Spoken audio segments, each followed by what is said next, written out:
ሰላም ጤና ይስጥልኝ ፋኖች እንደምን ቆያችሁ? ለዛሬ ያሰባሰብናቸውን በአራቱም አቅጣጫ የተፈጸሙትን አስደሳች የፋኖ የድል ዜናዎችን በዚች አጭር ደቂቃ ልናሰማችሁ ተዘጋጅተን ቀርበናል።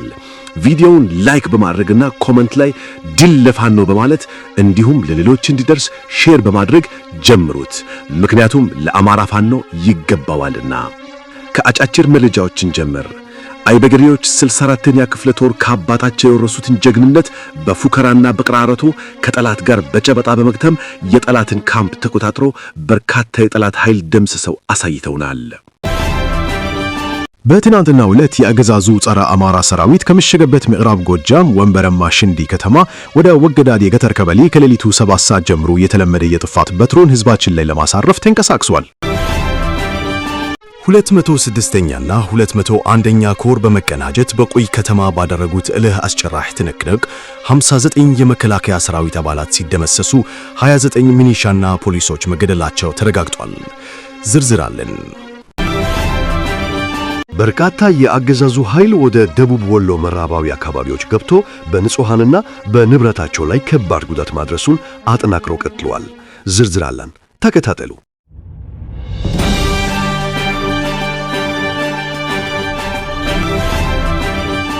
206ኛና 201ኛ ኮር በመቀናጀት በቁይ ከተማ ባደረጉት እልህ አስጨራሽ ትንቅንቅ 59 የመከላከያ ሰራዊት አባላት ሲደመሰሱ 29 ሚኒሻና ፖሊሶች መገደላቸው ተረጋግጧል።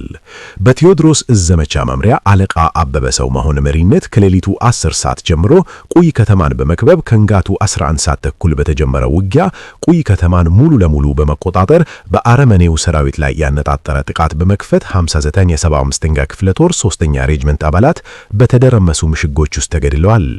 በግራሮ በአንደኛ ደረጃ ትምህርት ቤት አሞራ ገደል የነበሩ ተደራራቢ ጠንካራ ምሽጎች በተሰበሩበት አውደ ውጊያ በርካታ ወታደራዊ ድሎች ያስመዘገበው ቴዎድሮስ እዝ ጠላት የሚመካበትን የአሰንዳቦ የቁም ምሽግ በመደረማመስ ብሬን 2፣ ስናይፐር 1፣ ክላሽ 51፣ የቃታ መሳሪያ 8፣ ካዘና 13፣ ቦምብ 21፣ ቁጥሩ ያልታወቀ ተተኳሽና ወታደራዊ ቁሳቁሶች የተማረኩ ሲሆን 59 የአረመኔው ሰራዊት፣ 25 ሚኒሻ፣ 4 ፖሊስ፣ 2 ካድሬዎች ተገድለዋል። 35 ቁስለኛ አካላቸው በጥይት ሐሩር የተበሳሳ ሲሆን 2 ፓትሮሎች ተቃጥለዋል። ኢንስፔክተር የጸዳው ወልዴ ወንጀል መከላከል ኃላፊ ነግሬው ሰውነት፣ ካሳ ታምሩና ምኔ ሰውነት የተባሉ የአረመኔው ሰራዊት ወታደራዊ አመራሮች ከተገደሉት ውስጥ በፊት አውራሪነት ሲቀመጡ 200 አለቆች ከተገደሉ የጦር መኮንኖች መካከል ይገኙበታል። በዚህ ጠንካራ ፍልሚያ የ206ኛ ኮርና የ201ኛ ኮር የጦር አመራሮች የክፍለ ጦር መሪዎች ጋር በመናበብ ውጊያውን ከጠላት ጋር እየተፋለሙ መርተውታል።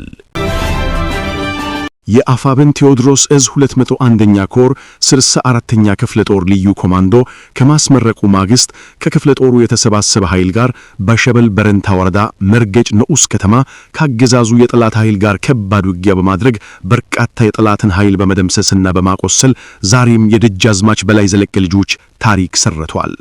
በትናንትናው ዕለት ባካሄደው ውጊያ መርገጭ ከተማን ከጠዋቱ 12 ሰዓት እስከ 4 ሰዓት ድረስ ያገዛዙ ካምፖችን ሙሉ በሙሉ በመቆጣጠር ለአገዛዙ መንገድ መሪ የነበሩ ሚሊሻ፣ አድማ ብተና፣ ፖሊስና ያገዛዙ ቅድሪንጋ አራጅ የመከላከያ ሰራዊት ሲደመሰስ 200 ከበላይ የጠላት ኃይል ከባድና ቀላል ቁስለኛ በማድረግ 10 መሳሪያ ገቢ አድርገዋል።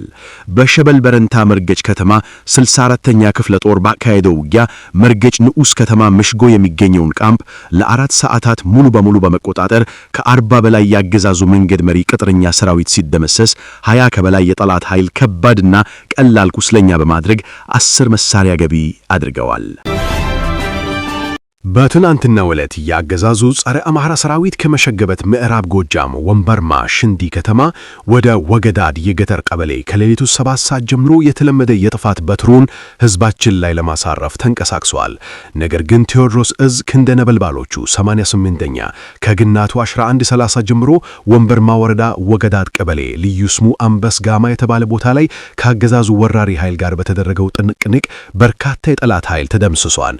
ክንደ ነበልባሎቹ የ109ኛ ኮር 88ኛ ክፍለ ጦርና የቴዎድሮስ እዝ ኮማንዶ ዩኒት ኃይል ከጠላት ጋር በቦምብ የታጀበ የእጅ በእጅ አውደ ውጊያ እስከ ምሽቱ 2 ሰዓት ያደረገ ሲሆን ጠላት መመለሻ አጥቶ የድረሱልኝ ጩኸት አሰምቷል።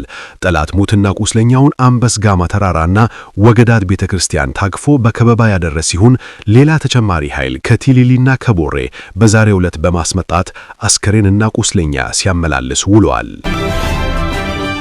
አይበገሬዎች 64ኛ ክፍለ ጦር ከአባታቸው የወረሱትን ጀግንነት በፉከራና በቅራርጦ ከጠላት ጋር በጨበጣ በመግጠም የጠላትን ካምፕ ተቆጣጥራችሁ በርካታ የጠላት ኃይል ደምስሰው አሳይተውናል። አይበገሬዎች የሽፈራው ገርባው፣ የእጅጉ ዘለቀ፣ የአባ ኮስትር በላይ ዘለቀ ልጆች መሆናቸውን ያሳዩት በተግባር ነው። በሸበል በረንታ መርገጭ ንዑስ ከተማና ቋይ ከተማ ድርጅቱ የሰጣቸውን ግዳጅ በልዩ ሁኔታ በመውጣት የጠላትን ካምፕ በመቆጣጠር የአገዛዙ ቅጥረኛ ሰራዊት እንደ ቅጥር አራግፈው የጠላት አስከሬን እንደ ጭድ ክምር ከምረው መጋቢት 16 2018 ዓ.ም በህዝባችን ፊት አሳይተውናል። ካልነኩት የማይነካው ከደረሱበት የማይለቀው ደጉ የሸበል በረንታ መርገጭ ከተማ የሚገኝ ህዝባችን እንዲህ ይለናል። በመርገጭ ከተማ ብዙ ውጊያዎች ተካሂደው ያውቃሉ። እንደ ዛሬ አይነት ውጊያ አይተን አናውቅም። መርገጭ ከተማ በአራቱም ማዕዘን በፋኖ ቁጥጥር ስር ለ4 ሰዓታት ዋላለች ይለናል። ውጊያው ፉከራ የተሞላበት በየመንገዱና በየቤቱ ታዛ ብዙ አስከሬን የወደቀበት ውጊያ ነበር። በውጊያ ብዙ ታዝበናል። ህዝብን ያንገላቱ የነበሩ ማሊሻና ፖሊስ ከጥቂቶች በስተቀር አልቀዋል። ውጊያ እየጠነከረ ሲሄድ የጠላት ኃይል ተጨማሪ ኃይል በማስገባት የተረፉትን ማዳን ችለዋል። በርካታ የአገዛዙ ኃይል ወደ ደቡብ ወሎ ምዕራባዊ አካባቢዎች ገብቶ በንጹሃንና በንብረታቸው ላይ ከባድ ጉዳት ማድረሱን አጠናክሮ ቀጥሏል። ከደሴ በስተ ምዕራብ ከሚገኙት ወረዳዎች መካከል በአምስቱ ማለትም በመካነ ሰላም ዙሪያ ገጠር ወረዳ፣ በመሃል ሳይንት ወረዳ፣ በወረኢሉ ወረዳ፣ በአማራ ሳይንት ወረዳና ወግዲ ወረዳ ውስጥ የሚገኘው የአገዛዙ እግረኛ ሰራዊት ተጨማሪ ኃይል እንዲላክለት ተደርጎና የሜካናይዝድ ምድብተኞች ድጋፍ ተሰጥቶት ለተከታታይ ቀናት የንጹሃንን መንደሮች በመደብደብ በሰውና በንብረት ላይ ጉዳት አድርሷል። አማራ ጠሉ የአብይ አህመድ ሰራዊት ሜካናይዝድ ምድብተኞችና እግረኞች በተኩስ ካደረሱት ጉዳት በተጨማሪ የበርካታ ንጹሃን አርሶ አደሮችን ትጥቅ ገፈዋል። የንጹሃን ቤትና ሱቅ ጭምር ተዘርፈዋል። በትናንትናው ዕለት መጋቢት 18 2018 ዓ.ም ደግሞ በአማራ ሳይንት ግንባር ወደ ርዕሰ አድባራት ወገዳማት ተድባበ ማርያም አቅጣጫ የጠላት ኃይል ሜካናይዝድ ምድብተኞች መድፍ እየተኮሱ ነው። አቶ ደምለው ምን ያህል የሚባል የአማራ ሳይንት ወረዳ 016 ቀበሌ ነዋሪ ተድባበ ማርያም ቀጠና ውስጥ ከጠዋቱ 3 ሰዓት ላይ በጠላት ከባድ መሳሪያ ተመትቶ ተሰውቷል። የአፋን ምስራቅ አማራ ቀጠና ምኒልክ እዝ 105ኛ ኮር ሰራዊትን ክንድ መቋቋም ያቃተው የጠላት ኃይል የጦር ሜዳ ሽንፈቱን ለማካካስ ንጹሃን ላይ ጉዳት ማድረስን ባህሉ ስላደረገው ሰሞኑንም ይህንኑ የግፍ ግብርን በመፈጸም ላይ ይገኛል።